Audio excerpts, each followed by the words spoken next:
আপনি প্রশ্ন করেছেন আয়নাঘরের আইডিয়া কে দিয়েছিল। হ্যাঁ, আইডিয়াটা দিয়েছিল আমার বিয়াই তারেক সিদ্দিকী। সেই সবকিছু করেছে। গুলি করে মারার দরকার কি? ক্রসফায়ার দিলে বেশি লোক জানাজানি হচ্ছে, সমালোচনা বেশি হচ্ছে। সেদিন থেকে শুরু হলো এই নতুন পরীক্ষামূলক পরিকল্পনা। একটা ছোট্ট ঘর, 3.5 ফিট বাই 3.5 ফিট।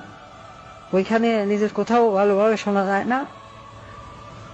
হ্যাঁ, আমরা প্রথমে কিছু বিরোধী নেতাকে তুলে আনলাম, এই বিএনপি, জামাত, ছাত্র শিবির, ছাত্রদল, কিছু সাংবাদিক। ওদের দেখা হলো সেই আয়না ঘরে। প্রথমে কয়েকদিন ওরা দেয়ালে ঘুষি মারত। আমাকে ভিডিও কলে দেখানো হলো, ভিডিওতে আমাকে দেখানো হলো ওরা দেয়ালে ঘুষি মারত, দরলা ঠেলে বেরোনোর চেষ্টা করছে।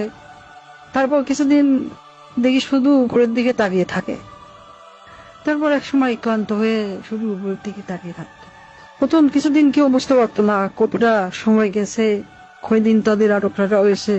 খাবার অনেক কম দেওয়া হতো, খাবার কম দিতে বলতাম, পানিও খুব সীমিত। কেউ কেউ নিজের আয়নায় নিজের প্রতিবিম্বকে দেখে শত্রু মনে করত, নিজেকেই আক্রমণ করা শুরু করলো। নিজের দেয়ালে নিজের হাত দিয়ে ঘুষি মারলো, হাত রক্তাক্ত করলো। আমার সবচেয়ে সুন্দর দৃশ্য ছিল যখন একজন সাংবাদিক, কি যেন ওর নাম, হ্যাঁ মাসুদ, নিজের নখ দিয়ে নিজের মুখের চামড়া ছিঁড়ে ফেলা চিৎকার করছে। আমার পছন্দ হলো। সারা দেশে আরো বেশ কিছু এরকম এনাঘর বানালাম।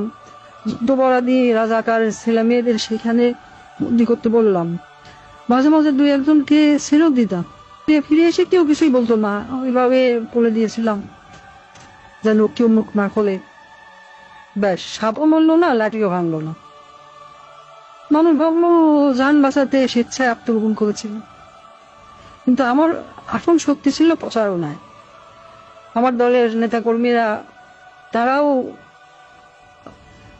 এই ব্যাপারটা বিশ্বাস করতে পারে। সত্যকে আমরা এমন ভাবে ধামা চাপা দিয়েছি, কেউ বিশ্বাসই করতে পারছে না আয়না ঘর আসলে ঘর বলতে সত্যি কিছু ছিল। আমি হাসলাম, কারণ কেন জানেন, একবার যদি সত্য মিথ্যাকে আর মিথ্যাকে সত্য বলে চালিয়ে দেওয়া যায়, তাহলে আর কিছু করার দরকার নেই। মানুষের মনে সন্দেহ ঢুকিয়ে দেওয়াই যথেষ্ট।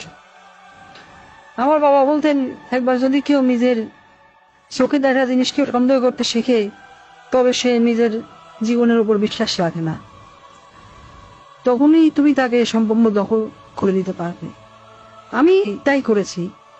আমি তাদের মনের উপর শাসন করেছি। আমি তাদের কল্পনাকে বন্দি করেছি। হাস্তায় আজও মানুষ সন্দেহ করে আয়না ভালো বলে সত্যি কিছু ছিল।